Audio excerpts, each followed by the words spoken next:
As you're probably aware, this current Jets team has a lot of problems it's dealing with. Let's try and figure out some solutions today on Locked On Jets.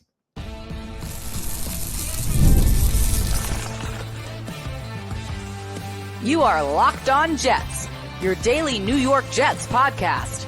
Part of the Locked On Podcast Network, your team every day. Welcome. This is the Locked On Jets podcast, part of the Locked On Podcast Network, your team every day. It's Tuesday, October 1st, 2024, and I'm your host, John B. from GangrenNation.com. Thank you so much for making the show your first listen or first watch every day.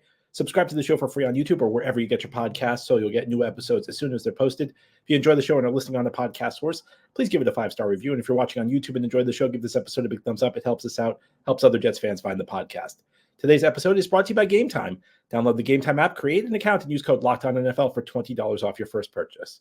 Well, we enter the second month of the season after a roller coaster first month for the New York Jets. The Jets finished September 2-2, an awful start against San Francisco, a nice couple weeks to follow, win over the Titans, a great win over the Patriots, and then a devastating loss on Sunday against the Denver Broncos. I think at this point, this team's underperforming a little bit, and there are some problems. Now, on today's show, we're going to talk about some of the ways that the Jets could potentially fix their problems. Now, there's only so much you can do in season. A lot of this is just going to come down to hopefully a lot of guys playing better. But I do think there are a couple tweaks the Jets could make with the way they run their system, with some of their personnel decisions. And I know the number one change a lot of you want to make is you want to fire some coaches. You want to fire Robert Saleh. You want to fire Nathaniel Hackett. And I'm sympathetic to your frustrations. But I think, we might want to come up with a backup plan in case the Jets don't fire their coaches. Because as much as I want to see some changes, especially Hackett, I mean, that's the change that could actually potentially make an impact. I don't think the Jets have a lot of great coaches on their offensive staff, but surely one of them could call plays at a higher level than Hackett is. But I don't think the Jets are going to make any changes. I think that they have committed to this group. I could always be wrong, but I get the feeling they have committed to this group through the season. You very rarely see the Jets make an in-season change with their coaching staff. So I think we're going to roll with this crew going forward. So the best thing we could do is try and figure out how we solve the problems this team has. Now, the number one problem I'm going to point out is one that's kind of flown under the radar and now maybe is generating a little bit more buzz after Sunday. It's that the offense is just not performing at as high of a level as we hoped it would. And, as recently as a week ago, we were really excited because the Jets offense had its best game of the year against the New England Patriots. They played a complete 60-minute game. And it was the first time all year, against the 49ers week 1. It was kind of a disappointing outing. Week 2 against the Titans, rough first half, good second half, but got off to a very, very slow start in that game. Week 3, things finally clicked. He said, okay, well, good second half against Tennessee, great week 3 against New England. Maybe things are finally kicking into gear. And then Sunday happened. The Jets currently 21st in the league, 19 points per game. Now, compared with your normal Jets offense, that might be pretty good. We're not in the 30s anymore. But there are a couple things that stick out to me about this Jets offense and its struggles. And for me, one of the biggest things is just in general, the lack of big plays. Through 4 weeks of the season, the Jets have 43 plays that have gone for 10 or more yards. That's tied for 21st in the league. So again, not quite at like the 30, 31, 32 level we're accustomed to with the Jets, but lower than you would have thought going into the year with the firepower the Jets had on paper on this offense. And there are a couple other things that stick out to me. On first and second downs, the Jets have converted those plays into first downs only 23.1% of the time. So that's only the 24th best rate. So first and second down, they're only moving the sticks 23.1% of the time. Very low, 24th best in the league. The Jets are constantly putting themselves into third downs. In fact, they have the fifth most third down plays on offense in the league. And why does that matter? Well, your typical scoring drive only lasts about 6 plays. You need big plays. And part of the reason for that is what the best third down offenses in the NFL? It's to never get to third down. You want to have some flexibility built in because you mess up a first down play, you still have 2 downs to go. You mess up a second down play, you still have a backup down. You get to third down, it's a high pressure down. Teams have this idea that we want to get into third and manageable. And look, third and short's better than third and long, but it's still a very high risk play because anything can go wrong. Somebody can trip running their routes. An offensive lineman could get the snap count wrong and completely whiff on a block. There's just a lot that can go wrong on a third down play. You don't want to get to third down. And the way to avoid getting to third down is make big plays. Move the sticks on first and second down. Don't put yourself in a position where you need 10-play drives to score. And that's been happening too often with the Jets this year, because it's difficult to string together, no matter how good your quarterback, even with Aaron Rodgers, it's difficult to string together 10 straight plays. Eventually something's going to go wrong. You don't want that to happen. So I think about the way this Jets offense is currently constructed. I think about the quarterback Aaron Rodgers is right now. Aaron Rodgers likes to get the ball out quick. Aaron Rodgers does not not that any quarterback likes to take hits, but you saw it especially on Sunday. Aaron Rodgers does not like taking hits. I'm not sure at 40 years old, Aaron Rodgers could hold up to a bunch of hits. Aaron Rodgers is a get the ball out quickly kind of quarterback. Next gen stats through 4 weeks, an average of 2.52 seconds between receiving the snap and getting it out. That's the fifth quickest release in the league. 6.1 air yards, next gen stats, fifth lowest in the league. So Aaron Rodgers is very much a short passing guy right now. And you see even a lot of the deep balls he's throwing, he's making those decisions to attack a specific matchup early in the play. And I think part of this is that, if you've watched Rodgers, the New England game was an exception. The New England game, he moved around very well. Rodgers is just not moving along that great. I was really struck by the TV analysts during the game against Denver talking about how well Rodgers was moving, because I saw a lot of plays where he wasn't outrunning 300-pound linemen. There were some plays where, I said to myself, back in the Green Bay days, he would have broken the pocket and, thrown a 20-yard strike down the field. It would have been a big play. Whereas in these plays, he was just kind of dumping it off to a guy in the flat on a check down. Rodgers is still kind of slippery. You saw some plays where he eluded tackles. You saw some plays where, he found the soft spot in the pocket the way Tom Brady used to do. And maybe this is the type of thing that'll be a week-to-week thing. Maybe it was just the New England game. He felt really good. At 3 of the 4 games, he's not looked very fast. So we can either try and design an offense around the quarterback Rodgers used to be with Green Bay, or we can design an offense around the quarterback he is now. So what are some things the Jets can do? First is I think they got to get the running backs more involved in the passing game. You think about what sort of receivers will work really well in an offense where the ball gets out quickly. First of all, they're your quick separation guys like Garrett Wilson. So Garrett's just got to play better. Look, Garrett had a rough game against Denver. Garrett's off to a little bit of a slow start. I don't think it's awful.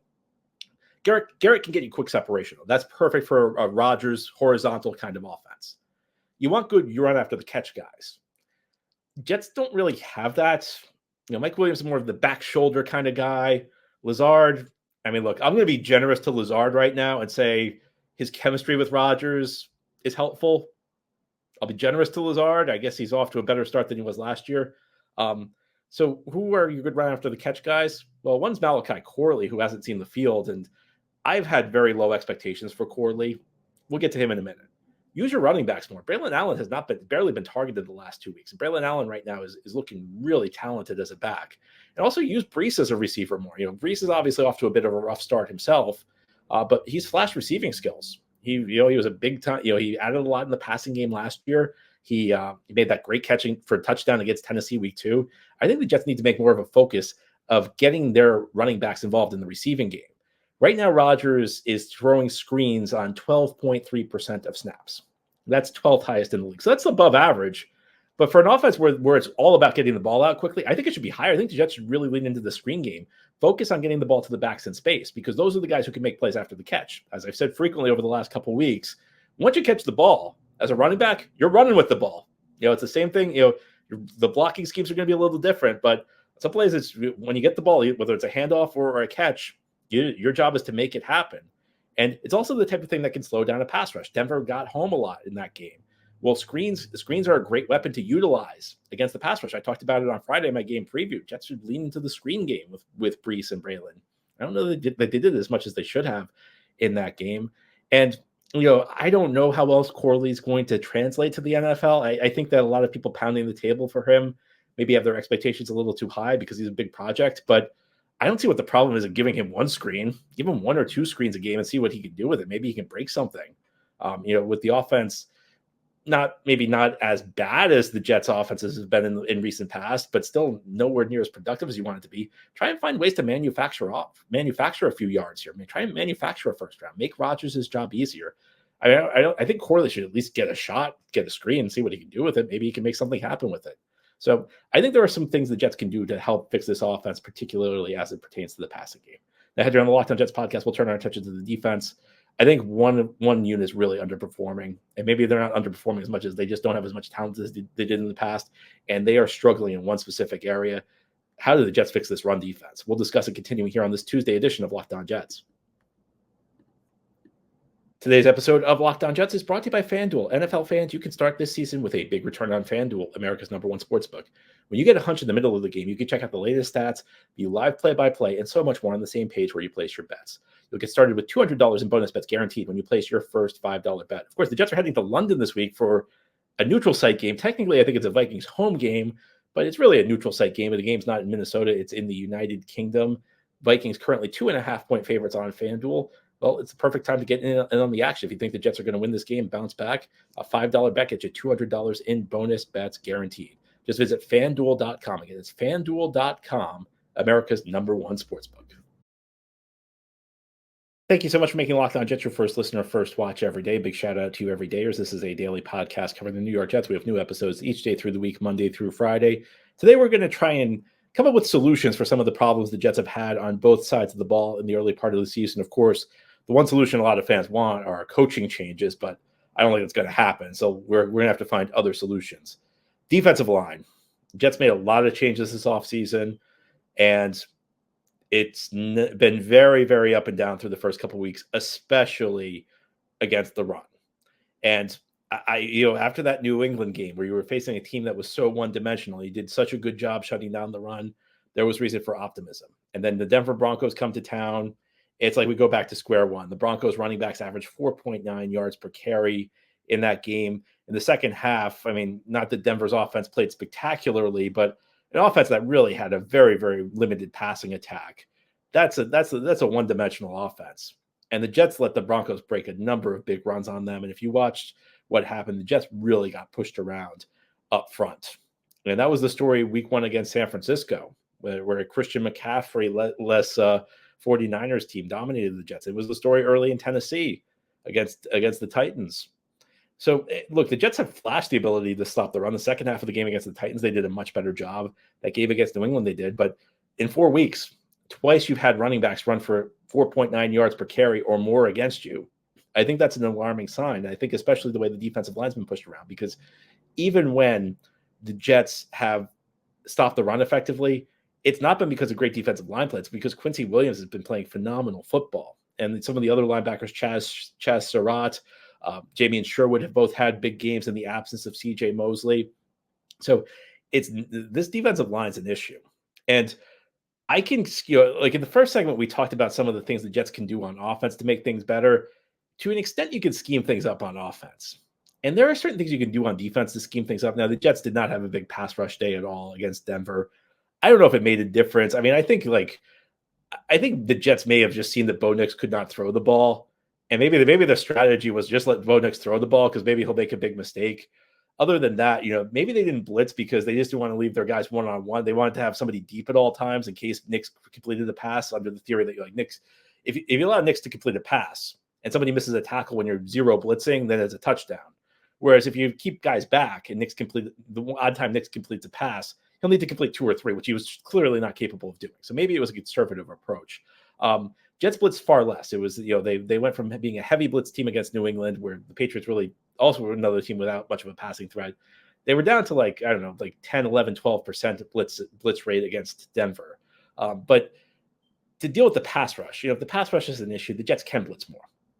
The run defense is more of an issue. And I think there's a connection with some of the issues the Jets are having in their pass rush and their run defense, because obviously with Hassan Reddick out, that means the Jets are leaning on Will McDonald a lot more to generate a pass rush. And McDonald's a subject of great debate in this fan base right now because he got 5 sacks. 3 of them weren't really sacks. There were plays where, he just kind of in the right place at the right time. 2 of them were plays where he beat the other team's offensive lineman. But I think Will McDonald's biggest fan would admit, at 235, 240 pounds, he's having a really tough time holding up in the run game. But without Hassan Reddick here, McDonald's got to play because they need to generate pass rushes. And, we can debate till the end of time, the guys they let go this offseason, when you're talking Huff, who's, really off to an awful start in Philadelphia, or John Franklin Myers, who had an excellent game against the Jets, a good revenge game for JFM on Sunday, or even Quentin Jefferson, who had a solid year. I think we could say that the replacements are not doing a very good job. How many times is Jalen Holmes going to get blown off the ball before the Jets give more of a chance to the rookie Leonard Taylor? Javon Kinlaw, Jets gave him $7 million, and He's been okay as a pass rusher, but he's been manhandled in the run game. McDonald not doing well. Michael Clemens not playing very well. Look, we could debate whether the Jets should have let those guys go. I think one thing that's tough to debate is that the replacements for the guys who have left have not been very good. Like Bryce Huff was an awful run defender anyway, so I guess it doesn't matter. But the bottom line is that this defensive line is not doing the job. On some level, look, these guys just have to play better because there's only so much you can do to scheme against a team running the ball. You can, drop your safeties closer to the line of scrimmage. Maybe that helps a little bit. You could call more run blitzes. Sometimes we think of blitz as something that happens against the pass, but you can also blitz the run. Send your linebackers in early to kind of help out. Look, I do think the linebackers can help. Quincy Williams. I mean, there have been in the games where the Jets have played well against the run. I don't know it's necessarily been the defensive line dominating. A lot of times, like a defensive lineman's being, kind of manhandled in his gap, and Quincy Williams just flies into a different gap and saves the day and makes a tackle. I think perhaps the return of C.J. Mosley whenever he gets back could help. It's interesting how critical a lot of people have been of Mosley. There were a couple comments that after he went down against the Tennessee Titans and Jamie Sherwood stepped into his place, the Jets' run defense improved. I think that's true. I'm not sure that's the reason for it, though. I think Mosley's an excellent player against the run. I think he's earned the benefit of the doubt. Now he's in his 30s. He is at the age where a lot of guys are, where they start slowing down. So it's something that bears watching.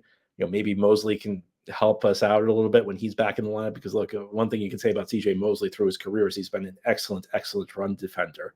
But there are less solutions at the Jets' disposal here. I mean, you just hope guys play better because you can't. Twice in 4 games, the Jets have been gashed by running backs, and you could even say maybe 2.5 out of 4 games because the early stages of that game against Tennessee were not looking too hot. The Jets, look, they've flashed the ability to stop the run, but flashing the ability is not enough.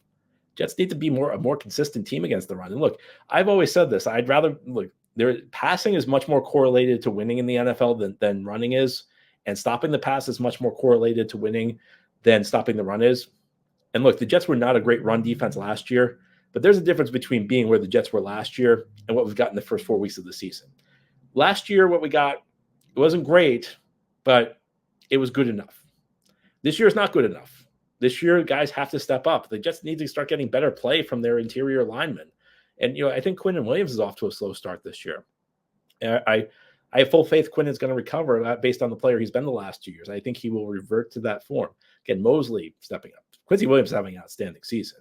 But I think that there are some things that can happen. Mosley returning to the lineup, Quinnen, regaining his old form, more, maybe heavier boxes, more run blitzes. But on some level, these guys are just going to have to step up and play better. Speaking of guys who need to step up and play better, there's a star in the Jets backfield who has been underperforming in the early stages of the season. And ahead here on the Locked On Jets podcast, we're going to talk about Breece Hall's struggles and how maybe the solution for the Jets, until he figures things out, go to a different guy because they have another back who's playing really well. Might be time for a switch, and we'll discuss that continuing here on this Tuesday edition of Locked On Jets.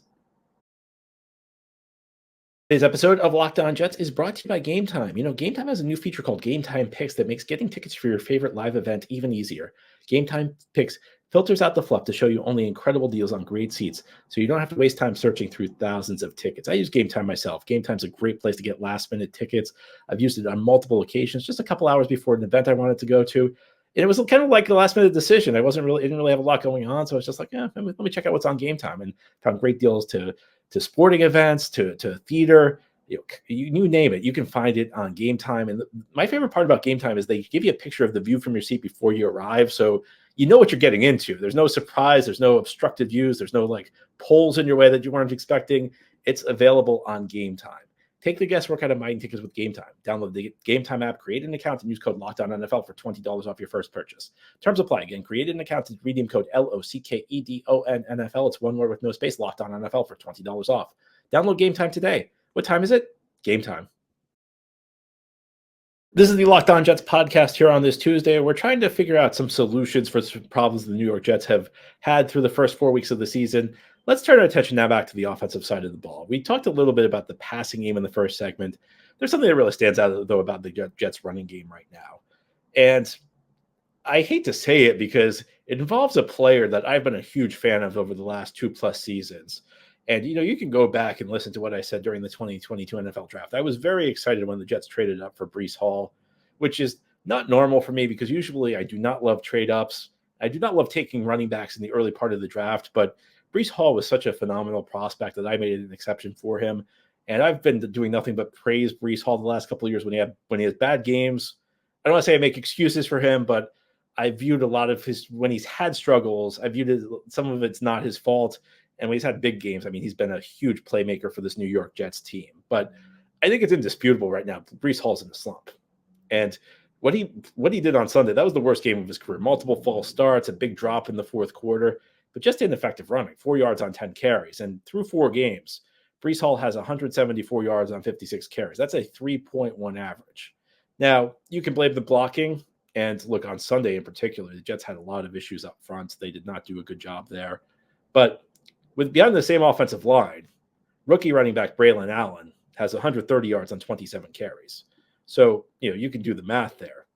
Breece Hall has 174 on 56. Braylon Allen has 130 on 27. So what's that? 44 less yards for Braylon Allen on 29 less carries. I mean, that speaks volumes. Right now, Braylon Allen has a 4.8 average. Breece Hall has a 3.1 average. I think at some point, look, I love Breece Hall. I think Breece Hall's a great back. I think Breece Hall is going to be a great back for the future in this team. But at some point, you have to go where the evidence leads you. And right now, the evidence leads me to believe that Braylon Allen's the better back. That may not be true in November.